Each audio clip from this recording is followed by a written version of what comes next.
Hey everybody, and welcome to this panel session. My name's Alistair Barlow. I'm the CEO and co-founder at a firm called Flinder. At Flinder, we build and run smart finance functions for fast growth tech and e-commerce businesses that are typically venture-backed. So you're probably wondering why there's a video of a ski trip in the background. So the other thing I do as a passion project is me and my co-founder Luke, we run a ski trip every January. And this year we had 33 of the profession's thought leaders, accounting leaders and tech vendors join us on the slopes for a 7-day week-long event where we ran 3 workshops. And this is the culmination, it's a sneak preview on what the output of those 3 workshops were. So we ran 3 workshops as selected by the 30 of us. I can see people's eyes watching up there, so I don't know if they're actually listening to me or just watching it, but I'll talk and do the introduction at the same time. We ran 3 workshops as selected by the guests on that trip. We had options of things like ESG, talent, growth, a bunch of other topics, but the 3 that were really chosen emphatically by the group were artificial intelligence. We've heard a lot about artificial intelligence. We will pick up on it on our view very, very briefly. We talked about disruption, what we see disrupting the services we deliver and the market of accounting. And the third one was around storytelling, which I think a few people will probably be a bit baffled why storytelling was in an accounting workshop. So, as I say, we ran 3 workshops on this incredible trip here, 30 minds distilled into what we have here in 30 minutes. So it's hopefully going to be a quick action, bringing out some of the salient points there. We are developing a white paper coming out of that, which will be available in the next month or so, which you can download at flinder.co/ski. So that'll be the full white paper. But in the meantime, I want to introduce the panelists here. And well, we're in a 30-minute session here, so we definitely won't do justice to all the content that came out of that. But these guys are heroes, very involved in the conversation, and will bring out some of those salient points. These guys know each other really, really well, so I'm hoping there won't be the politeness that we maybe see on some panels, and they just kind of, get involved and into the conversation and bring out the points. And I'm hoping we still have some disagreements in kind of, the things we talked about. So on the right-hand side, we've got John Toon. John is the technology strategy lead at Beavers and Struthers, which is a mid-tier firm based up in the Northwest. We have Alex Bond-Burnett, who is the founder of Ambition Impact. We have Pete Everett, who is the founder of accounting or multidisciplinary firm GrowBee. And we have Sebastian Triff, who is building in stealth, right? That's what we can say at the moment. So I'm really excited that we've got a diverse panel here. We've got someone who's very focused on technology in business. We've got a professional storyteller, and generally disruptor. We've got a professional storyteller. We've got a non-accountant running an accounting firm with a strategy and technology background, and we have an AI engineer. So I'm hoping the conversation is really diverse and bringing out, a lot of different views. So the first question, or the first workshop we ran, was on artificial intelligence. And earlier in the day, we heard from Jason Stats, and we heard from some other panel sessions going on in the day about being able to clone someone. We heard about meeting assistants. We heard about agents. And one of the things I took away from Jason's talk was, hey, there's all this technology, but it's still the human being driving the technology. It might be able to go and do a bunch of tasks for you, but it's still the human being driving it. And the question that Stuart McLeod, ex-Carbon CEO and founder, and now running Waverley Studios, the question he posed when he ran the workshop was, is there a firm of the future with no people? And that was the basic premise of that 60-minute workshop. So, John, I'm going to come over to you first, because you've always got a point of view on most things, but is there a firm, bringing out the general consensus of the workshop as well, not just your own personal point of view, is there a firm of the future with no people? I think there absolutely is, yeah, and not just a firm of the future, but all sorts of businesses of the future with no people, or maybe just one person. There was something in TechCrunch a couple of days ago about it's not going to be long before we see the next tech unicorn being led by one individual and just running the rest of it by AI. And I think that fundamentally is the same place we're going to be in the accounting space. And why not? Most of what we do can be replaced by robots, and actually most of what we're challenged to do as business leaders is take the robot out of the human beings that we employ, and that's a massive challenge. And also, we're a knowledge-based business. We take knowledge, we process it, and then we churn it out in a way that's tailored to our individual clients. But AI can do that. We've seen with ChatGPT, it's really easy to scrape stuff. Yes, there are issues around that in terms of hallucination and other bits and pieces at the moment, but that's no worse than your worst junior who hasn't had enough training yet. And fundamentally, over the next few years, we're going to see that become much more specific. And I genuinely believe that we could be replaced. So I'm going to stick with you. Where do you see that replacement coming from? In terms of a technology or in terms of a business? No, in terms of where do you see, well, you can see this as a threat or you can see it as an opportunity. And in the workshop, we had people that saw it as a threat initially. Oh my goodness. And we saw people that saw it as an opportunity. Wow, I can have all this, I can have it all done without having to deal with all the people challenges that we have in the talent market. But if you look at, there's a bunch of vendors here, where do you see this challenge coming from, this kind of, Yeah, I mean, I think it's going to come from two places. So, I mean, for any firm that sits and waits for a vendor to deliver AI into their product, they're always going to be behind the curve because there are already firms out there investing in AI technology. Clearly, the Big Four in particular, and I'm surprised you haven't dropped the PwC bomb yet, Alistair, but clearly the Big Four I'm not allowed to anymore. He gets fined. He gets fined. Yeah. The Big Four have made massive multi-million-pound investments, and clearly that's not the kind of realm that we're in, right? But they're already doing that, and they're looking at bespoke technologies that will be built internally. Jason, talked about bespoke GPTs. Like, we're already experimenting with that within our firm, and that's to be honest, that's easily replicable by firms without a huge amount of investment. But I think we will see that certain firms will make those investments and they will start to move ahead and they'll move further forward. And in the context of our challenge around recruitment and retention and staff in general, those firms are going to be the ones that become more efficient. And as you become more efficient, you become more profitable, you can reinvest, and it just goes round and round in a cycle. And I don't think it's necessarily going to come from the PE-backed firms or the non-PE-backed firms either. I don't think there's a divide here. I think it's going to come from the firms that have got an attitude and a willingness to make that kind of investment and put that time aside. So there's also a discussion point where actually there's no one in the room. It's not the vendors, not the accounting firms. It's the firms that are really great with data. It's the Amazons, it's the Googles, it's someone like that that's not here today in this market. Yeah, that's a risk. You see it in the States already. There are 2 or 3 like startups in the US in particular that haven't really made it into the UK. They're already challenging like the fundamental basics of how to do bookkeeping and how to do basic accounting and tax advice, which are not accountancy businesses, they're technology businesses. So I'm going to just shift over to the far side on the left, right? So we've got Seb, who's an AI engineer. So Seb, we heard earlier in some of the talks around agents, yeah? Mm-hmm. From a conceptual perspective, bring to life where we are now as to, what John's talking about, or what general consensus was, hey, there is the potential in the future for a firm with no people. Yeah. Like, how far conceptually are we away from that, and what is it not what you're doing with technology itself, but what are you seeing and experiencing on that kind of agent model? Yeah, so the current frontier is like the bare minimum that you could use today is just the equivalent of ChatGPT or some platform like that, which requires some interaction from you. It needs some input, then you ask for an output, and it's directed. The next iteration, what we're seeing with agents, is basically stuff that runs in the background autonomously without requiring human input. Today, to strap together something like that and get it live and get it working, you'd need an engineer in the team. You'd need like maybe a couple of people, someone with like expertise in the domain, and it will take you like 6 months to get something up and running. But there's a couple of companies out there that are providing the infrastructure to spin up these agents without needing to know how to code. I think that's the exciting part behind the scenes, because it's running the same model that ChatGPT is running. So it's smart enough to know how to navigate a web page. It's smart enough to know how to read like a bunch of information, summarize it. You can ask it questions. So you reduce a lot the possibilities of hallucinations and things like that. And yeah, I think that's the future. But I would say we're maybe like 5 years behind seeing the peak of that. But yeah. Cool. And I want to bring it back over to Alex. Maybe you've got, as a professional storyteller, and we're going to get into storytelling in a minute. You're all about communication, you're about relationships. One of the things we talked about in the workshop was, I think actually, Pete, it was your words, AI doesn't care, right? And I know that because I've listened to the transcript many times, right? AI doesn't care, it doesn't have empathy.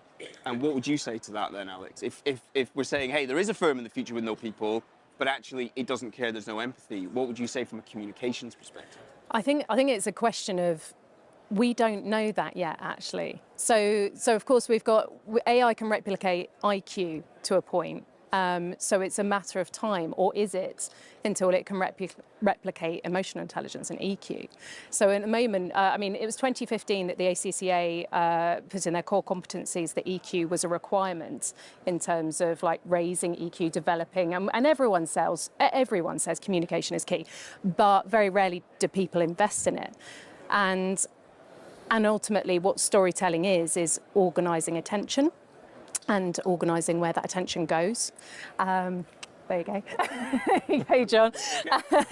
But so at the moment, we're the ones that do that. We're the curators, and we don't know yet where AI will go and how it will form, because the intention is that I don't know if I'm right or wrong, is that it will get to the functionality of a human brain at some point, but we're the illogical ones. It will be the logical one. We'll come back to storytelling in the debate in a minute. Pete, as somebody who runs a firm, does this excite you, scare you, see it as opportunity? Like, what's your view on, hey, if the direction, the future of the finance function, how does that impact me now and the trajectory I'm going on in terms of the skills I need to have in my team and what my team composition looks like? It's hugely exciting. I think the opportunity to scale faster with fewer people is exciting from a commercial point of view. I think the opportunity to train our teams more rapidly, so AI being a co-pilot, not just a tool that will do data processing for us or data interpretation for us, but that can be a co-pilot to us as advisors. Listen to all of the transcripts of the meetings that we have with our client, provide real-time prompts. All of these things, they'll help us do advice, but they'll also help more junior teammates learn how to do advice much, much more rapidly. So I think it's hugely exciting. I think as well as firms, there's a lot of trust to be had with our clients about managing data, their data. But of course, as service providers, we've got access to their specific data. So, at some point we'll be fine-tuning these available models with client data. And so an AI capability will be able to, really home in on what that client needs, what their history is, what their sentiments are, what their context is. So I think it's enormously exciting, and it's happening so fast, shockingly fast. In fact, these tools are so powerful, and it's arrived so quickly. I do think though that I do think clients will change more slowly. People change far more slowly than the technology comes. So I don't think it's going to happen, particularly quickly. And this point about empathy is really important. So yes, the AI can emulate this stuff. It's brilliant already at emulating all sorts of IQ. It's going to get pretty good at emulating the empathy piece. I understand how that feels. Oh gosh, that must have been surprising for you. You can imagine the bot sort of, coming up with these comments that are totally real. Whether or not we will accept that as humans is a different point. So, artificial empathy might be a harder pill to swallow than artificial intelligence. Yeah, I think that's a demographic thing, right? So I think a lot of. So in the north, you don't care about empathy? Yeah, absolutely. No, it's tough up there, right? No, I think genuinely it's a demographic thing. And I've been doing some work with local universities where our office is based, and they did a project, not in accounting, but in medical advice and GP services, and they did a project with 11 to 18-year-olds. There was about 1,000 people involved in that project, and it was run by the Salford University. It was actually pre-GPT, so it was pre-sort of ChatGPT exploding onto the scene, and they were talking about how medical advice can be delivered through a chatbot service. And whether or not people place trust in it. And these 11 to 18-year-olds, almost undeniably across the entirety of it, were more comfortable engaging with a chatbot and getting medical advice about what could be extremely personal things than they were to go to a GP surgery and do that face-to-face. Those are our consumers and customers of the future. And so I think whilst Pete might have a problem with fake empathy, which you get from most people anyway, these kids, right, are coming up, and they're going to be the entrepreneurs of the future who are quite comfortable engaging with the chatbot. And so I think fundamentally for a lot of us as accountancy firms of the future, and we talk about how we do client service delivery, we've got to optimize that and we've got to improve it and do it in a way that's going to be suitable for these guys. And I'm not saying it's going to kill businesses, because we talked about that with cloud 15 years ago. It's still not killed accountancy businesses. The irony about accountancy, right, is you can still make money whether you've got really great processes or not. You can still make money whether you do everything on paper or not. It's just that over time, it's a little, it's like the progress of a glacier. Over time, you can't see, but underneath it's grinding away and destroying bits, and slowly that'll happen. Cool. We could talk about AI all day long, but I want to move the conversation on to the next topic, the next workshop that we ran, which I think, Alex, you hosted on disruption. So obviously AI being a technology that is disrupting what we do, the way in which we do and the way in which we think about things. But Pete, if I come to you first, running a firm, what's the biggest thing that you see as a disruptive force outside of artificial intelligence? Obviously that was a standalone thing that we talked about. What do you see as the biggest disruption at the moment running a firm? Well, I think our North Star when we started, as a non-accountant deciding to start a practice, was to be very focused demand side rather than supply side. So what we saw is that, traditional firms would deliver, all of the must-haves, and some of the, should-haves, but very few of the kind of could-haves that the clients potentially want. And so that was where we started. Like, what is it that the client actually wants? Okay, they've got to have all this stuff here, but what is it they want? And so we let that guide us in terms of designing our service. It was really a sort of service design exercise. And we saw a few things from the process. Customer experience was a key one, but that's a relatively easy thing to say. I mean, we're a professional services firm. Of course, customer experience, is important. But in fact, it's a good way to compete. You can differentiate yourself on that. And I think there's a lot of space to do that, really, really well. We could see clearly that our small business owner managers, they want business advice. Sometimes they just want to be listened to. They want thought partnership. They just want to, get it off their chest. Yes, they have to have all these things. They need the numbers, all the rest of it. But a lot of the time, they want to just, do thought partnership and get whole business advice. Finance is one lens to look at it through. It's a really, really important lens, but it's not the only lens. And so we really made it a priority to actually start and occupy this up the value chain piece. In fact, our journey is to come down the value chain to add in sticky recurring services like bookkeeping, like financial control, financial administration. But we really wanted to occupy this business support service. So challenge you a little bit there, right?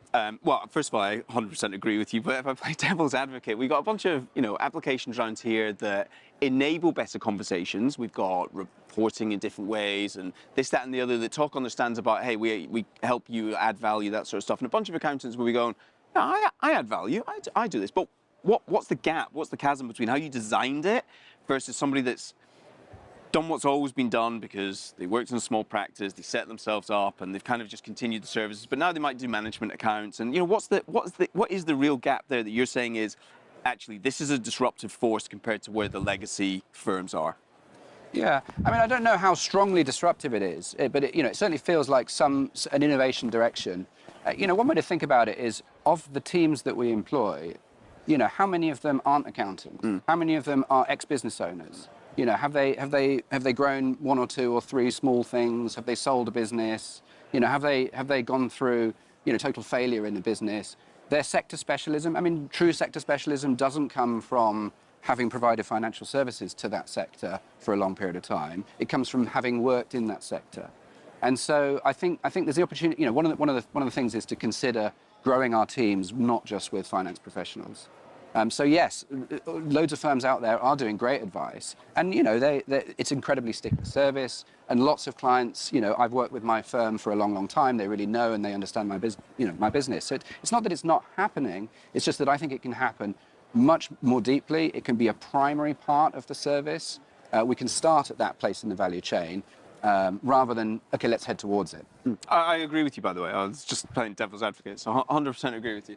Alex, what was your main takeaway from that? As the host of that session, or the facilitator of that session, we've heard one angle. There were something like 10 different disruptive topics we bundled into service disruptions and market disruptions. What was your one kind of big takeaway that was like, wow, that's going to be the most disruptive force in the market? I think it's going to be attitude, to be honest, because these things are always going to happen. And they're going to happen faster and more regularly, and we've seen that. If we actually stepped back and scaled, looked over time, and what changes have been happening. On one hand, it's very slow. So actually, AI has been around for a very long time, and technically, like my little Golf GTE has the capability really to drive itself already, because it's already got cruise control. It's already knowing how far away I am from the other. It's just the steer, and sometimes I'm just steering it and I'm just navigating it. So the technology is there, and as we've said just now, it's about how quickly we are adapting and about our capabilities. Yeah, it's the session. That's what my overview was. Is I looked at, because we looked at M&A, we looked at Private equity. yeah, money, PE M&A, coming in, and how that would change things. And I know. So when I looked at all these topics, it was just like, well, actually, do you know what? It's about the attitude that we all approach this with, and because if we fundamentally accept a truth that is disruption will occur, and then it's the attitude that determines how you will handle it, and whether you turn that into an opportunity for innovation or if you turn that into, I'm going to be steamrolled. Yeah, cool. Wasn't expecting that one, so that kind of threw me off the attitude part there. That's not in the white paper, but it's going to be a late edition anyway. John, Seb, do you have anything to add that came out of that disruption session that you thought, yeah, this is something that firms need to think about, either as an opportunity or as a risk? I mean, I think we kind of alluded to it before, but the challenge from like non-accounting businesses coming into our sector, whether that's the technology businesses or whether it's something else, again, you see it. And I think the States seems to be the sort of melting pot for that at the moment. And I think that's partly down to the state of the market over there. I think the other disruption I would like to see is that the partners acknowledge that that's just a title, and what they really are is customer service agents. It used to mean that partner used to be entrepreneur. It used to mean that you had the capital buy-in and everything else. But actually, fundamentally now, they're customer service agents with no real role other than that. And we need to think about how we run and operate our businesses, whether you're PE backed or not, in a more corporate fashion, and that is where the PE money is having an impact, because I think it is changing the way that people are remunerated at the top in particular, but it's also changing the structure of those businesses, and I feel that needs to be acknowledged in the partnership firms that are still out there.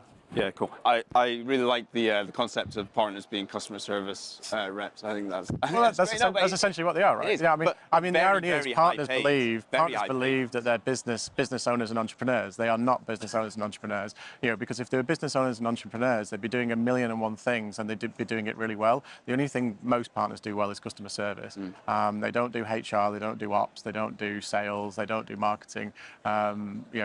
We shy, as accountants, we shy away from most of those things. What about leadership? Oh, they definitely don't do leadership. Seb, do you have anything that you took away from the disruption session to add? Yeah, one, having a disruption session after some skiing is that was good. And then two, for me, there was a point at somewhere in the conversation where accounting practices are becoming more as you become more customer focused, you can take on lessons from other industries that have been doing this for a long time. So if you look at product businesses, they've had operations set up to be able to handle delivering the perfect customer experience all the time, consistently. Not like today you're speaking to one person, you're going to get some answer. Tomorrow you're speaking to another one. If they woke up well and had a good coffee, then you're going to get a different answer. I think that part, it's already here. The best thing that we can do is just learn from the people who've been doing it for over decades. So yeah, delivering a consistent brand experience rather than from one person to another person. Right, okay. Need to move on to storytelling now. Very strange to have the concept of storytelling. John's got some views. I think 32 people sat on one side of the table and John sat on the other side of the table. So it's brilliant to have that debate here. But Alex, first of all, what is storytelling? Well, I said it earlier. I let in on the secret a bit too early, which is simply it's our historical brain's way of formatting information in a way that directs attention, and that's all it is. There's a beginning, middle, and end, and it's about understanding how we make decisions and making it salient, making it relevant, and actually engaging people. Because at the end of the day, look, we say we have we're a knowledge business, but actually we have to also be an engagement business as well. Because if people don't take action, we can give all the advice you want, you know, but if people don't take it, then how successful can we be? And I think I heard the stat, whether you told me or someone else did, that we are 22 times more likely to remember a story than individual numbers or facts. Yeah, so there's, I used to have like in the data storytelling slide, was that if we share data, that there was a study done where 6% of people will remember the facts, but if it's wrapped up in a story, which is to say it has a narrative, it has a focus, it also engages the brain, puts placement in it. Basically, if you had a brain scan, it would light up lots of different areas in terms of how, emotions, where you are, visions, all that kind of thing, instead of just one little tiny part of the brain. And so a story wraps all of that up, and then it becomes 63% more memorable. And if you're having conversations and you're having meetings with people, whether that is with your team or with your clients, you surely want them to remember what you said and what the point is of the data so that they can make better decisions. And what do you think accountants are doing wrong at the moment in terms of not telling a good story when they have the interactions? Well, I guess, first of all, I think accountants, we thought in the room, accountants are doing 95% preparation and 5-10% interpretation and talking to the clients, right? Technology and artificial intelligence will ultimately squeeze that down, so we're doing 5-10. The human part of it is 5-10% of someone's role doing preparation, and then 90% interpretation and conversations, right? But for that, what they're doing at the moment, what are they not doing effectively in terms of storytelling? So I used to run sessions at the Zero Education Centre on data storytelling, and every time it would be a case of what is it that you really love about your job, and yes, there is the sitting there and doing the analysis and doing the preparation and all of that, but all the time it was, and I also used to run a practice as well, and it was always the relationships, and I've never actually met an accountant so far, I might be wrong, might be one of you out there, that hasn't enjoyed the relationships with their clients and actually been somewhat invested in their own success. And so then it's a case of they want to have those conversations and those one-to-one conversations. And if you're just sharing, if you're not accurately sharing the importance of the data. Now, I know that we had some debates. We had some debates about, and I always thought it was a terminology issue about what storytelling is, because for me, it's about formatting information in a way that makes it relevant for the other person. So it considers what's important to them, what's going to actually make it front of face, and also actually help them make a decision. Because so for instance, if you're in the room, the CEO will have a different agenda to the CMO and so on and so forth. You need to have what matters to them. And then you put into the mix something like personality type, and how they're going to receive information. And all storytelling does is help them understand it in a better way so that they can take action. Okay. Cool. But I know that you have concerns. Once upon a time on a slope in January in the French Alps, John disagreed with the concept of storytelling. So, John, what is it that you are reluctant to buy into this concept of storytelling? Or maybe share your point of view. I'm conscious of time as well, so we do have to be quite succinct. I do think there is a place for storytelling in certain parts of what we do, sales, marketing, those kind of things, because we're trying to articulate a vision and give people something conceptual to buy into. But I think, when we're talking about things like advice, right? Tax advice is facts. It's facts and figures. You earn X, you want to pay Y. How do we get there from there to there? I don't need to tell a story to do that. I just show you the numbers. And no story which says once upon a time there was a comedian who was based in London who cheated on his tax and he paid less money. That doesn't get you there. I feel like it's a difference between fiction and non-fiction. I think we all know we don't mean by that storytelling by that. See, the thing is though that humans are illogical creatures, and I totally agree. It has to be fact-driven, and that's the thing. Data storytelling is where the data is telling a story, and your job is to relay what the data is telling the business. Yeah. And that's what I mean. But I would say, look, you present, say, like some management information, someone and say, right, Yeah. why didn't we make any money? Well, you didn't charge enough, or you didn't make enough margin, or you didn't have enough cash flow to support the business. I don't need to tell a story about that. If I want to sell something, I'll tell a story. But if I'm trying to articulate information to people and get that across to them, I'm not bothered about the fluff that goes around the outside. So I don't think, I'll come over to Pete in a second, but I don't think we're talking about the fluff here. I think we're talking about is having a methodology and a structure of starting with, this is the situation, this is the complication, and this is the resolution. That's kind of the start, middle, and end. But I think that kind of advice is in like the very like niche echelon of like the 1% of what firms are doing in terms of like that's why Today. That's why doing exactly today or when we're talking about. But why do we need to do it? Like I said before. Because this other 90% is all going to get automated, or a lot of. But that doesn't matter, because if you automate it and you're not paying people, you're going to make more money.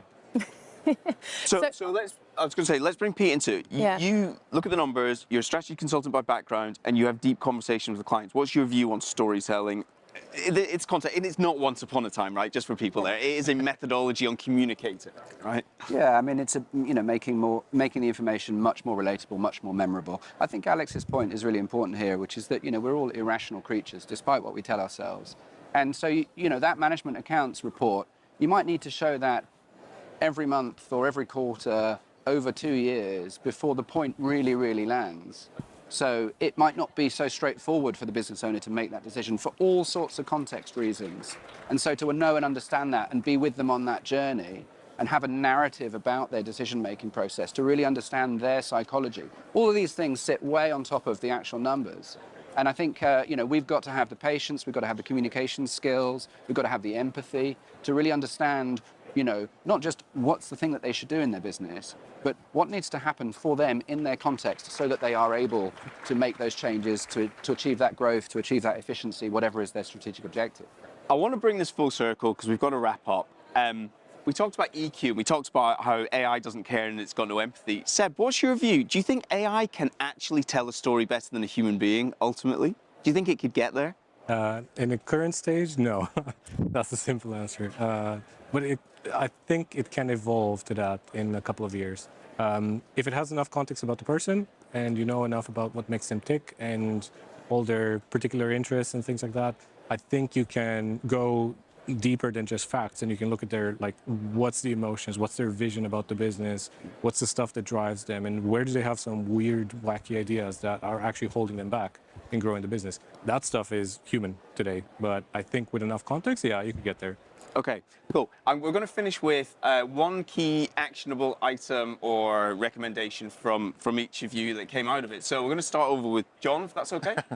I think look. Get yourself ready for the AI storm that's going to hit at some point. Get on top of your data. Get thinking about what your customer of the future looks like and how they want to interact with you. I think if you can understand the difference between sharing with someone that there's a 70% chance of success, would they prefer a 70% chance of success, or would they rather risk a 30% chance of losing? It's how you frame a situation. If you can understand the basics of human behavior, then that will help with the AI. What was it, storm? The storm. Yeah. Thank you. Pete? I think if we want to go deeper on our advisory work and really grow that, this high-value stuff that we can do and charge higher fees for, then we should consider bringing in domain expertise from other domains alongside our finance domain expertise. Really, I just want to append there that if you don't, someone else will, and that's the disruption factor, yeah? And Seb, to finish off with you. In the same tone, it's already here. You deal with it as you want to, and AI is already here. We can't pretend like it's not going to change anything. My advice would be, from a practical perspective, just start to document processes in your firms, see where you get inputs from clients and what your deliverables are, and get clear of those, because that's going to help you transition to the next phase of tooling. So. Perfect. Thank you very much. I don't just want you to thank the people on stage, but all 33 people that contributed to this conversation and the wider white paper. So thank you very much to John, Alex, Pete, and Seb.